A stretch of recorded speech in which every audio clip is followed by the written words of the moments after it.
This is our Halloween month. Everybody's Halloween month, really. We have a series of films to talk about this year with a theme.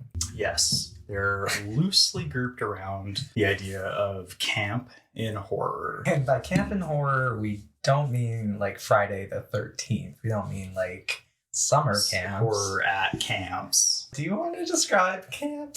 I'd say there's like a lot of overlap with it's so bad it's good. I think like good camp, typically you're working really hard at something and like not attaining that. Well, I don't know. Like, I feel like that's not actually accurate. I feel like it requires like a lack of self-awareness. Like a true person's self is like oddball, quirky, but they don't necessarily realize that. See, I'm not even really sure about that. I'm thinking of things like Uma Thurman in Batman and Robin, or literally anything that's on screen in Sleepaway Camp. Like, a lot of that feels very intentional, but it's still, I would still categorize it as camp. Judy, she's a real carpenter's dream. The light is a board and needs a screw. That's enough. Fuck off. Uma Thurman's performance in Batman and Robin is very winking. Like, she knows what she's doing. She knows what kind of movie she's in. It's like ridiculous, but it's also very like committed. Because there is intentionality, right? Like, she's trying to... I guess that's true. I guess, like, when I think of camp, I think of, like, Little Edie from Grey Gardens. You can always take off the skirt and use it as a cape. So I think this is the best costume for the day. Okay. Mother wanted me to come out in a kimono, so we had quite a bite. Okay. Which probably fits my description pretty well. I think it's really lazy to go the, like, American congressional route of, like, defining pornography as like you know it when you see it, but like it's really tempting to do the same kind of thing with camp. It's kind of like, if you get it, you get it. John Waters, like, he knows what he's doing. His actors maybe don't always, but I think typically they knew what they were getting into. In Serial Mom, Kathleen Turner like knows what kind of movie she's in, but it's still a very campy performance. You can't wear white shoes after Labor Day. No, please. Fashion has changed. No, it hasn't. Yeah, there's an element of like kind of winking to the camera. But like Little Edie doesn't. No. That's also like camp in a documentary versus camp in a performance. The difference between like Silence of the Lambs and Hannibal and Hannibal.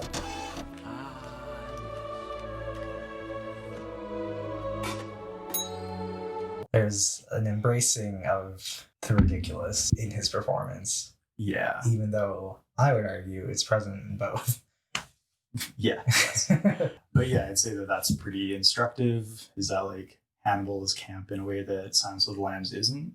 But I guess I'd also sort of like following on that example, I'd say that like Manhunter, just because it has a more exaggerated aesthetic, isn't camp. It's spends lots of time in like the Florida Keys, whereas Silence of the Lambs is a pretty like literally dark movie. Dark basements and basement cells. Blood Simple, the first Coen Brothers movie, has a similar thing to Manhunter. Like lots of saturated colors, but it's like very serious work. So like just because a movie looks camp or looks ridiculous isn't always enough. So I think there's not literal, but winking to the audience mixed with like ridiculousness and commitment.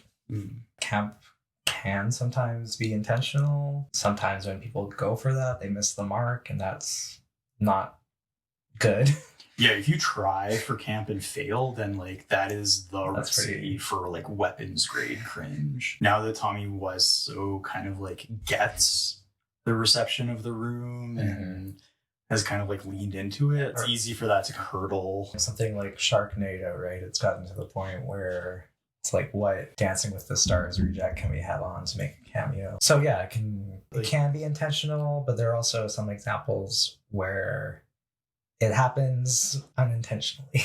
Maybe that's why we had such a hard time defining it. We didn't really land on much of a formal definition, but film studies isn't a science. Maybe it's okay if it's a little fuzzy. There's also no clear formal definition on what film noir is, and that certainly had a lot more academic careers thrown at it than camp has. It's like pretty fair to call John Waters like one of the leading authorities on camp.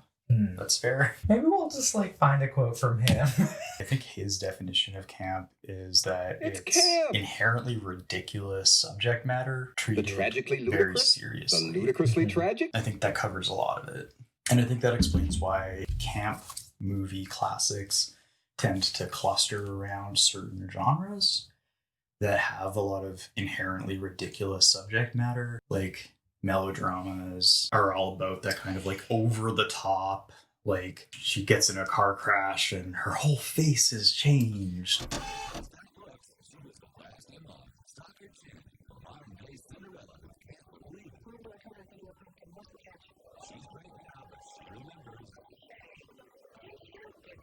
Something like Whatever Happened to Baby Jane. Yeah. So there's like an inherently ridiculous premise or setting or conceit that camp can sort of like feed on. And I'd say horror really fits with that too. There's something inherently ridiculous about it beyond what's real.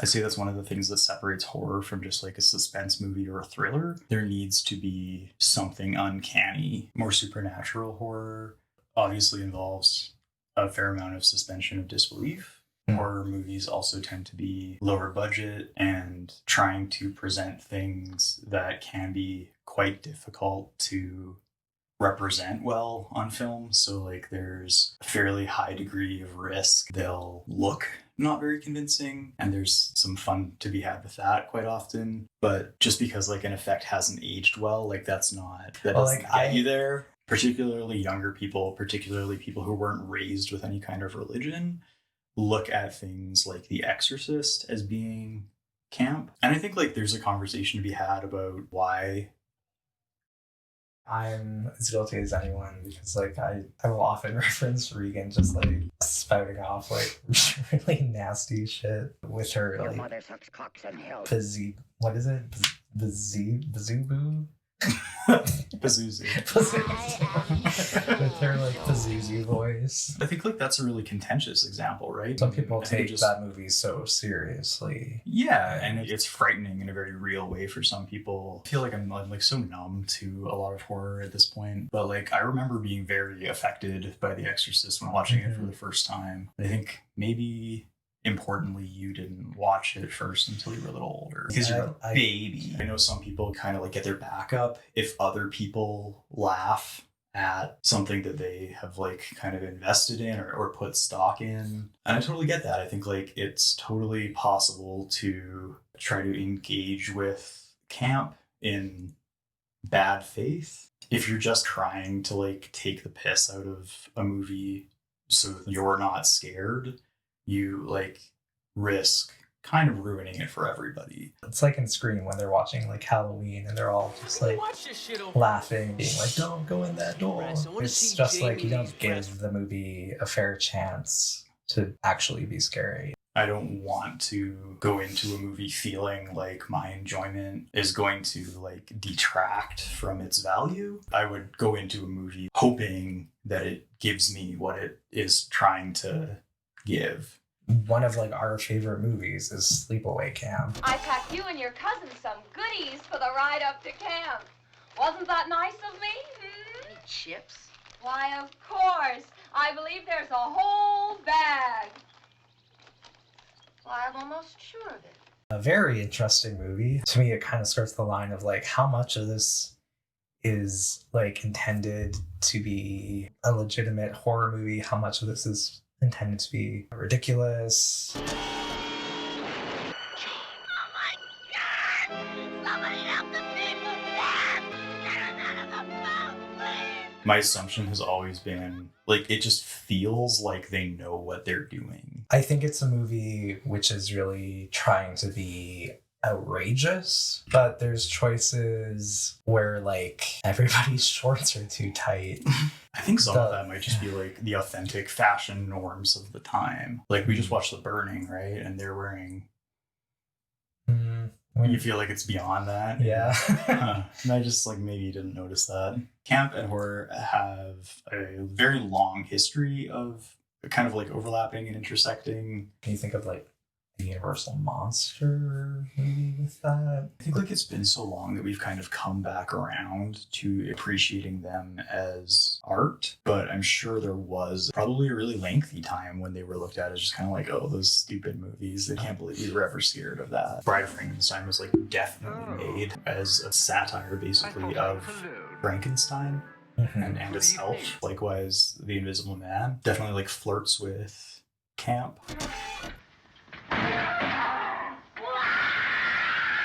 I need this bicycle.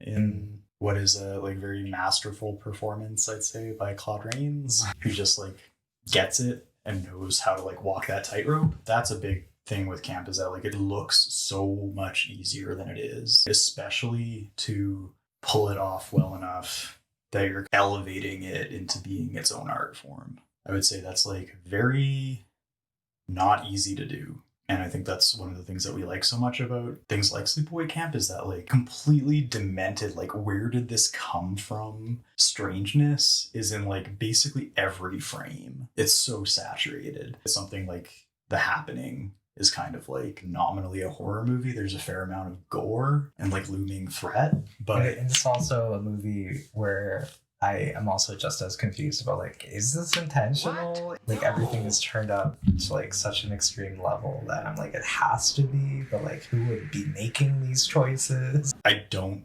think it was intentional, and that is mind-boggling to me. I don't know how it happened. There is that always kind of that like mystery factor X to like the best examples. As we watch and talk about these movies, our understanding of that intersection between camp and horror will evolve. We'll have some something to chew on. Yeah. Something to chew on. Let's give them something to chew about. Yikes. That's a wrap.